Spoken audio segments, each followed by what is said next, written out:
everyone, I'm Coach Jesse. Welcome to West London CrossFit.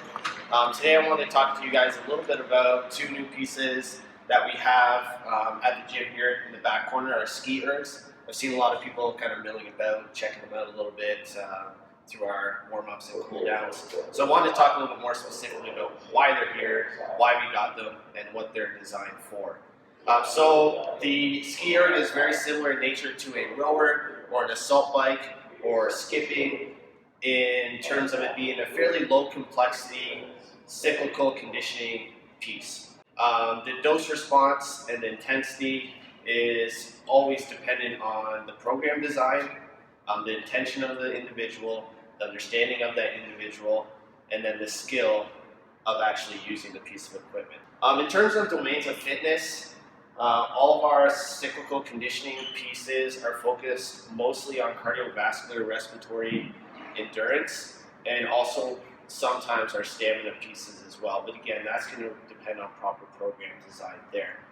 What we don't want to get confused with is overstretching the benefits of a piece of equipment. We don't want to think of this as a transfer to other trunk and hip flexion movements like toes to bar or glute ham sit-ups or something like that. We want to be really careful with that and separate the two.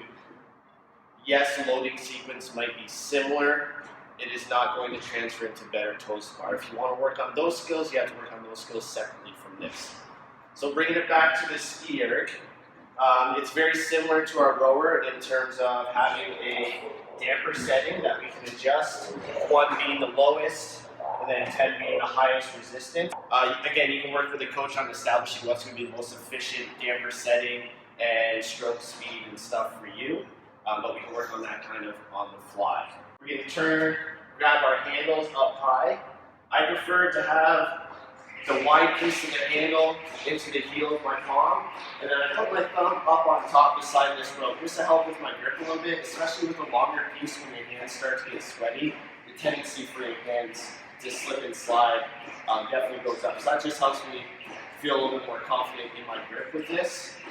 Once I grab both handles, I want to make sure that I can pull the rope out and be able to hit full extension at the top of my arms before loading lats, rib cage down, bending knees, hips shoot back, and then finishing by extending my elbows, keeping the rope going in a straight line back up. I'm going to reach, heels may come up to generate more power to the bottom and through. Some faults that I'll see sometimes when people are playing around on this is just using our arms.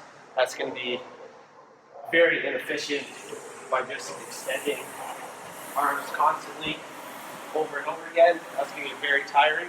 On the triceps, you're going to get a lot of localized muscle fatigue with that, which is not going to be very efficient. And I also see very straight arms and kind of looping around here.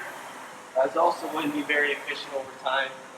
We're going to go lats, rib cage down, trunk flexion, hips shooting back, and then finishing with a hard pull and extension of the elbows. I'm going to retrace that back up on my heels, lats, rib cage, hips, elbows, back up.